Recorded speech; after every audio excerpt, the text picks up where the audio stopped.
Hey, shalom, shalom, all praises, glory, and honor to Yahweh, Mahasham, Yahushai, Mahasham, Racha, Kodash, and double honors to the apostles, and to the elders of greatness, and the teachers, salutations to the elect.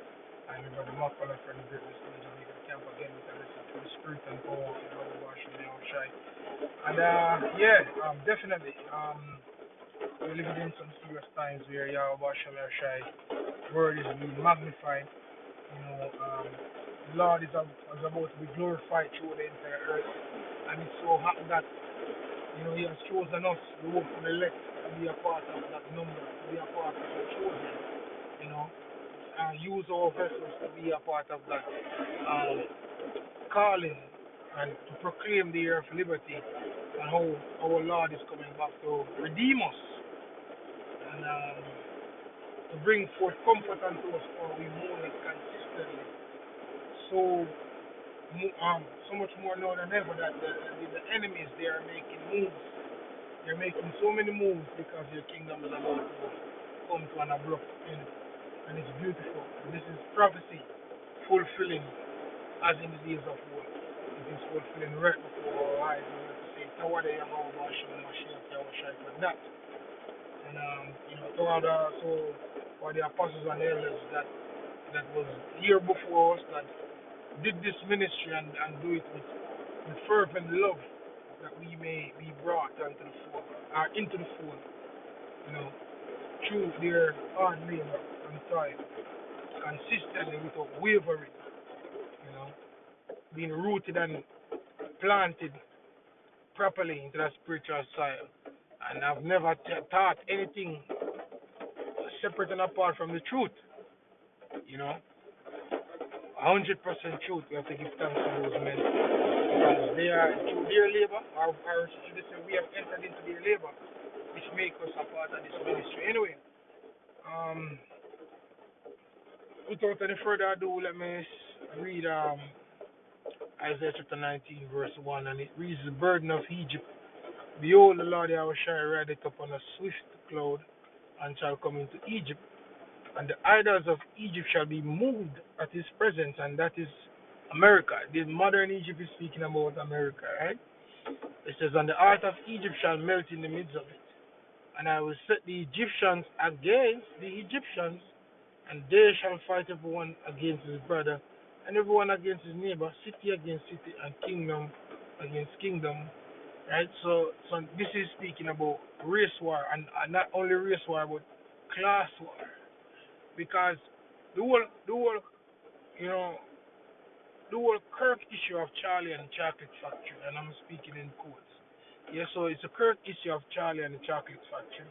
I have this video from the other day. I wanted to do a lesson on it, and I didn't get a chance to.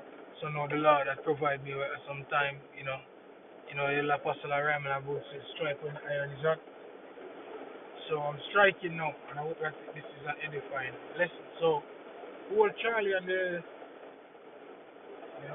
our Kirk and the Charlie and the Chocolate Factory situation, you know, we are seeing where, like, what's his name? Charleston Wine. He's done by his own kind. He's done by his own kind, you know. And he's saying that we have wines and you have double hands, you know. And we see where which we have seen the quote unquote wife speech. We see people crying on the internet being sensitized about it. We see people saying screw and whatever. And we see the agenda behind it. And you have to be really lost to not see the agenda behind all that is taking place as pertaining to that person. And we see where they're saying, we see the left, let me say, we're seeing the left against the right agenda taking place right before our eyes. And we see Negroes also in churches crying, making a fool of themselves. Oh, Charlie! We're seeing it. We're seeing the devil and his witchcraft at work. His perfection, public persuasion. Some saying screw this, some saying screw that. But This is the prophecy here. The Lord says, and I will set the Egyptians against Egyptians, and they shall fight everyone against his brother, and everyone against his neighbor, city against city, and kingdom against kingdom. Right? So, yeah, for certain, they're divided. And remember that the Lord said it best, that the kingdom divided by itself cannot stand. Verse 3, and the spirit of Egypt shall sail in the midst thereof, and I will destroy the counsel thereof. And they shall seek to the idols, and to the charmers, and to them that have familiar spirits, and to wizards. And the Egyptians will I give over into the hand of a cruel Lord. I will believe that's DJ Trump. And a fierce king shall rule over them, said the Lord, and the Lord of hosts. I will see what's his name? Unredacted Clayton Morris. Basically, he's speaking against Trump, but he's still not coming saying that what he's not speaking like Gerald Celente, if you know what I mean. If you watch Gerald Celente, you know, Gerald Celente is just gonna give it to you raw and unedited. You know, he's saying we're gonna bash Trump when we see him when he does whatever, but we're gonna give him glory when we see whatever. But no, we're gonna bash him because he said that he wasn't this, and then we see he's that and let's call a spade a spade. All of them are juiced in. Every single one of them are juiced in with what the international bankers are dealing with. Every single one of them.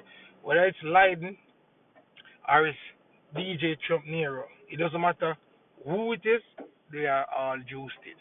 And until you understand that and you know that perfectly, you're just going to be caught up in the madness that is taking place. And then you're going to find yourself wondering when did you reach there?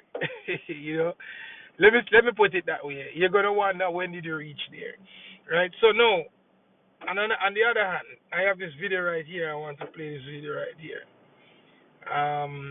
BLM protest in NYC. You know, whatever. I'm gonna say this. This is a disclaimer. I'm not making any profit from anything. I'm just